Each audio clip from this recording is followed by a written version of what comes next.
Welcome to the Casting Across Fly Fishing Podcast. I'm Matthew of castingacross.com, where I explore the quarry and culture of fly fishing.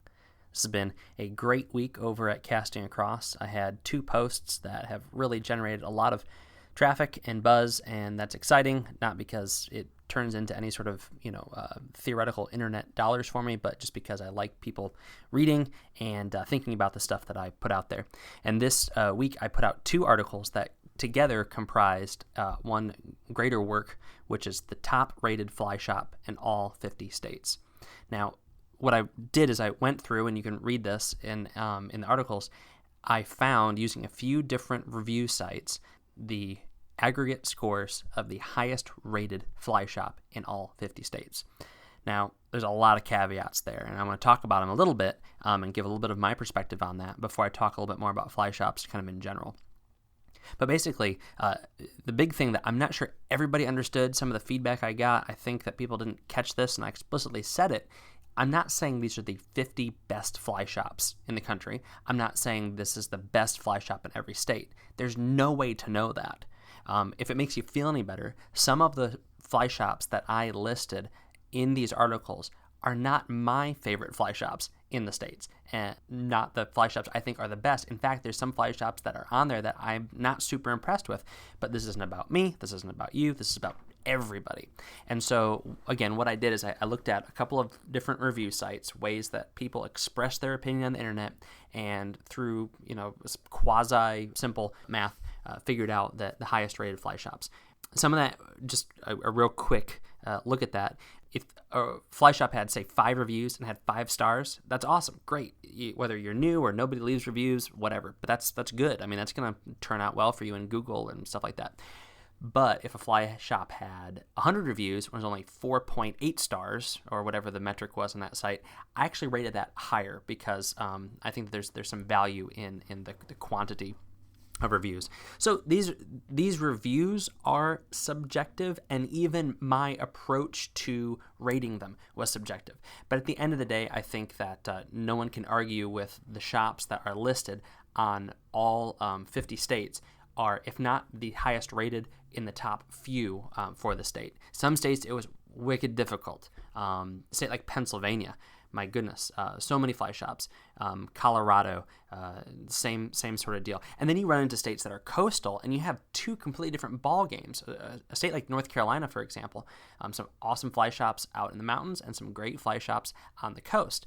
But then you run into other issues also, where there's not a lot of coastal fly shops, because a lot of the coastal shops are catering to all anglers as well as other coastal outdoor enthusiasts. So there's a lot in there.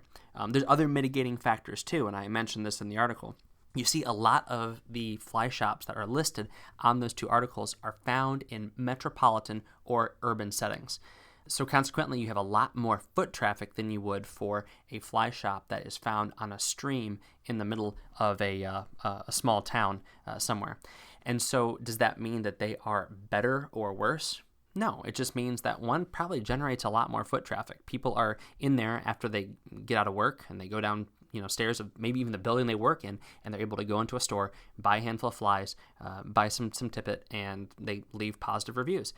Awesome for that fly shop, but it's 2 different ball games, but there's no way to kind of break that down. I suppose I could if I want to spend the time. Similarly, it's hard to break down what reviews and what gives a fly shop the kind of street cred that it has based upon the fly shop's merit and the guide services merit.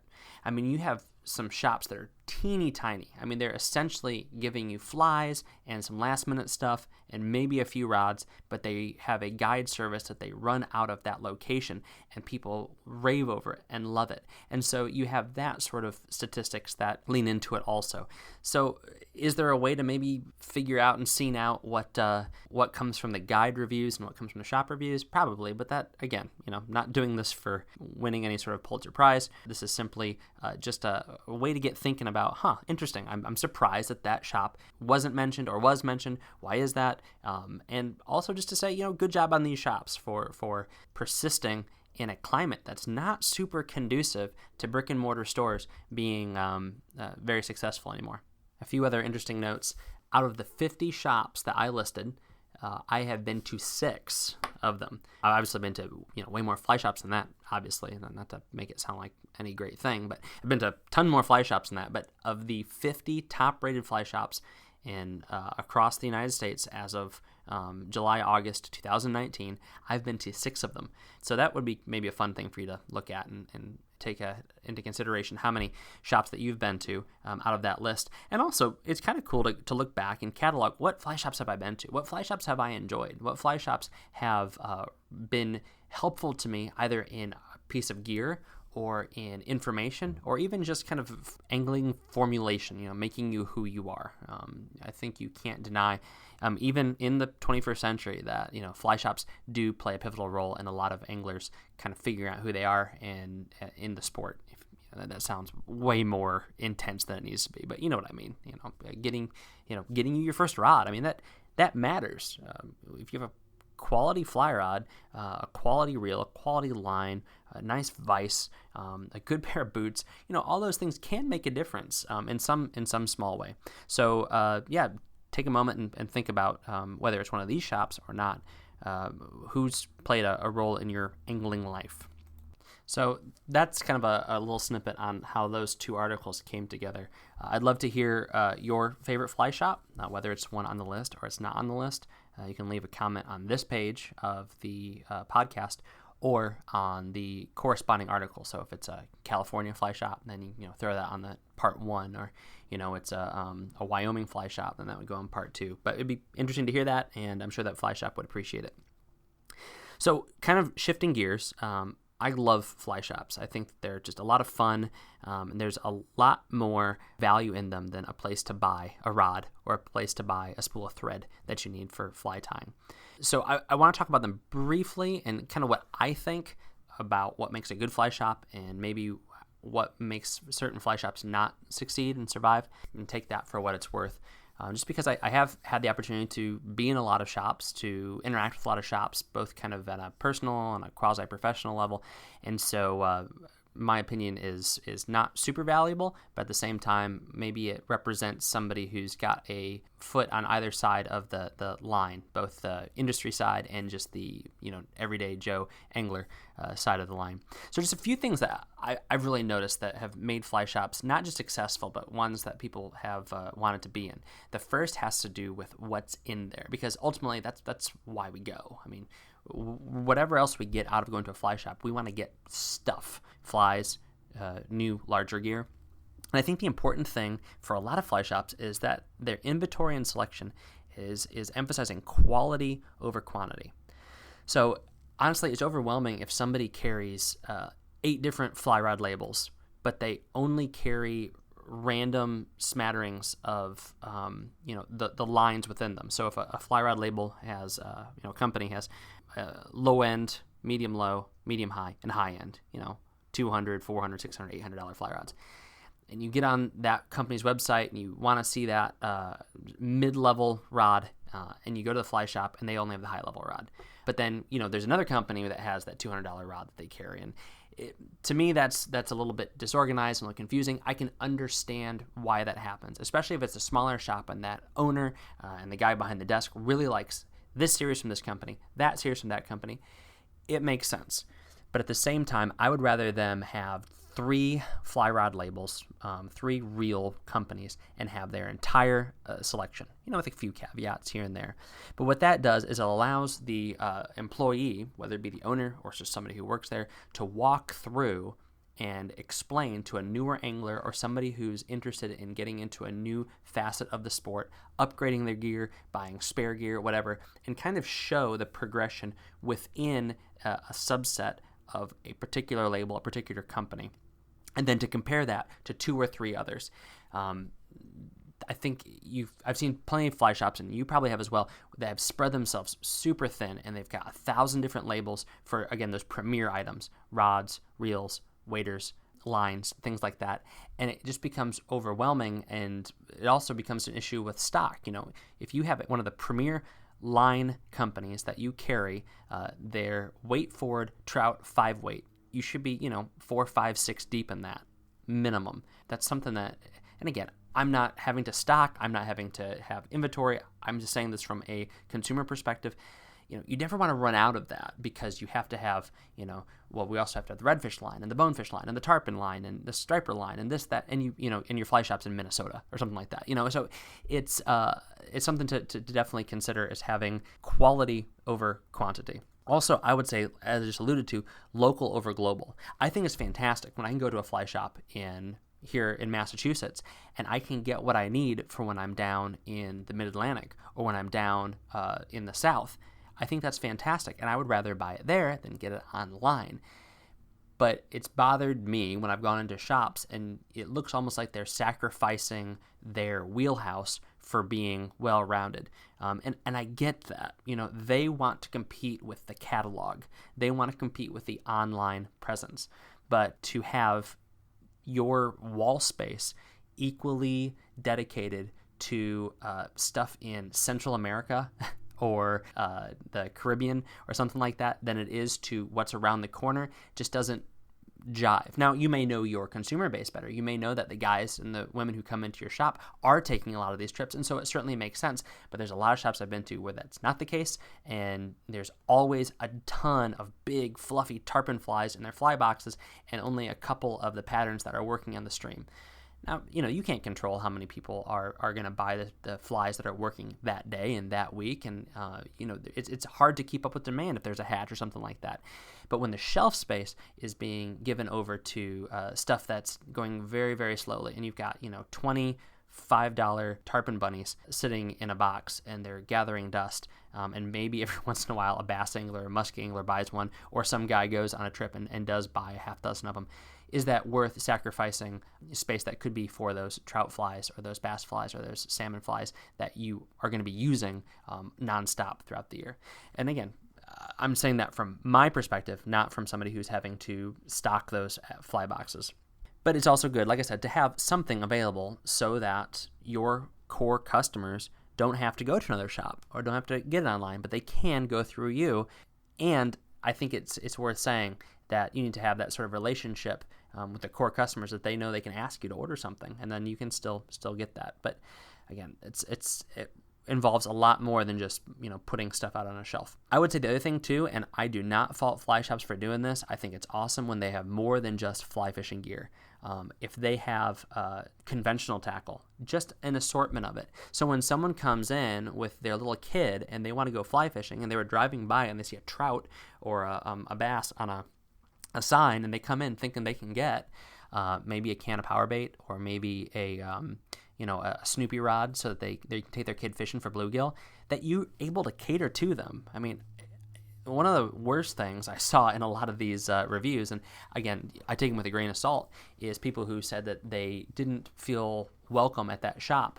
And so they left a 1 or 2 star review because they just wanted information about fishing and they didn't want to fly fish, or they were looking for night crawlers. And I understand. Live bait, I mean, that's maybe a game you don't want to get into if you're a fly shop, just because it's a lot of maintenance. If you ever fish with night crawlers or waxworms, you know that you don't want to fish with ones that have been sitting in the cooler for a couple of months. You want them fresh and alive and wiggly, and that they haven't turned into moths.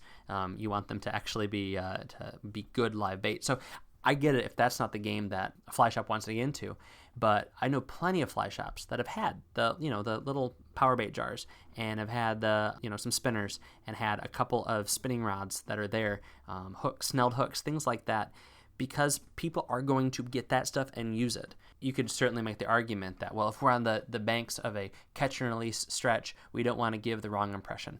Well, I don't think that the snelled hooks and the spinning rods that you're selling are going to be the major contributor to poaching on the catch and release stretch if you're there on the water, if that makes sense. Whether it be conventional fishing or whether it be hiking or other sort of outdoor pursuits, hunting, again, if you diversify too much, it really does eat into things and cause some issues. But to at least have some other staples available for folks who want to go camping, to have core food supplies, to have maps, to have headlamps, things like that. And again, we're not saying devote all your shelf space to it, but that kind of foot traffic can be super beneficial, and it also can lead to those first contacts with people who maybe would have never thought about fly fishing, but they're in the area to do activity X, and they didn't realize, oh, fly fishing's a thing around here. And if that doesn't mean that they turn around and buy $800 worth of rods, reels, lines, and waders, okay, but the seed's been planted. So there's some value in that. The next thing that I think is important is being clean and organized. I've been in some fly shops that they're cool because they're so like filthy and disorganized, but I dig that because it kind of feels like just salt of the earth kind of thing. But that's fun for kind of hanging out in and browsing. But if I want to shop, or if that's not someone's bag, then that's not going to work well.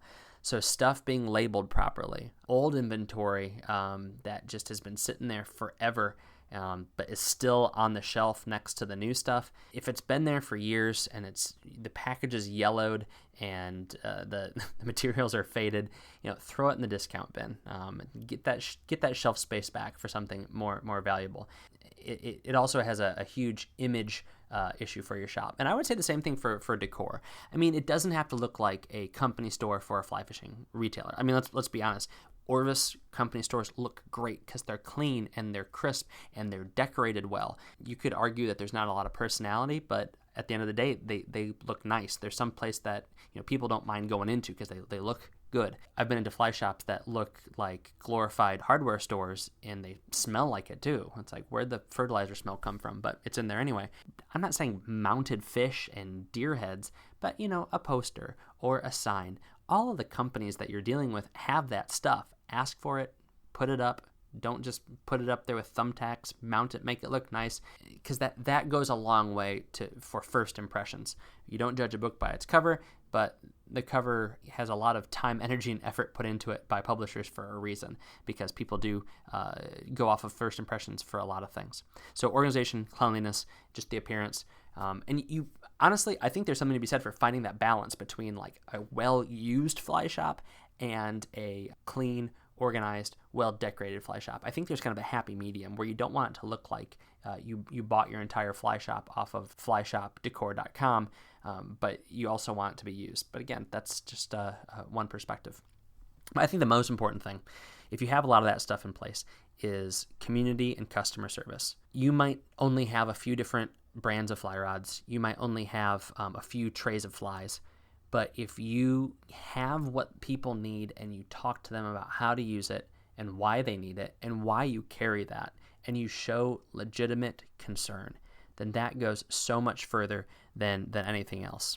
Looking back at the reviews of the fly shops that made it into the lists that I put out, most new anglers were just so tickled by fly shop employees that put them on fish.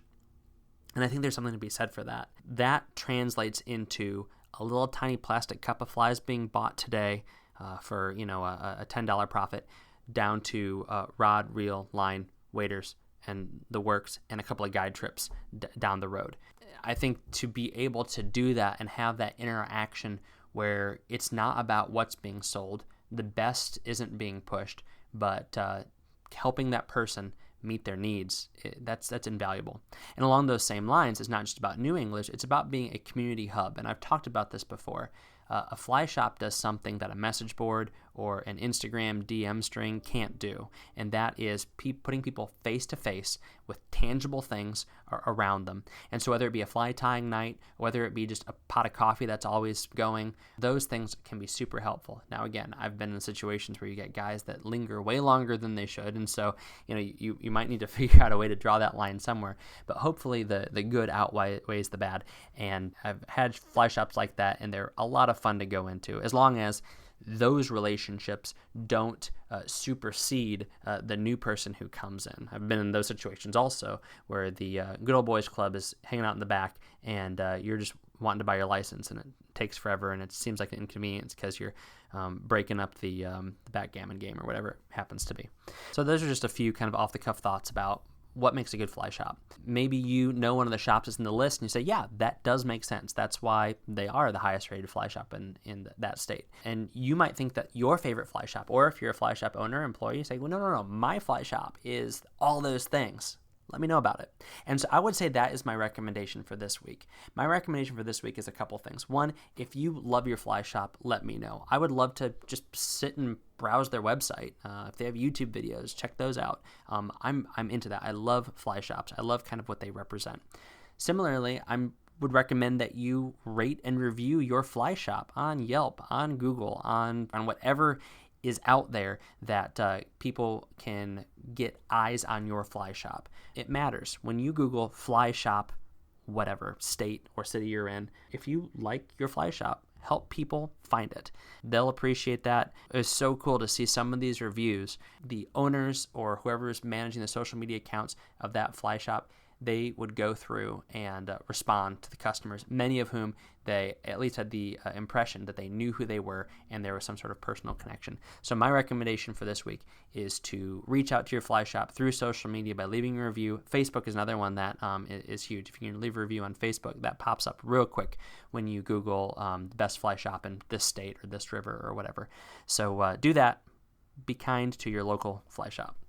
Thanks again for listening to the Casting Across Fly Fishing Podcast. Please subscribe in your favorite podcast app and rate the podcast on iTunes. Then head over to castingacross.com where you'll find more info on this podcast and 3 posts a week on the people, places, and things that go into the pursuit of fish.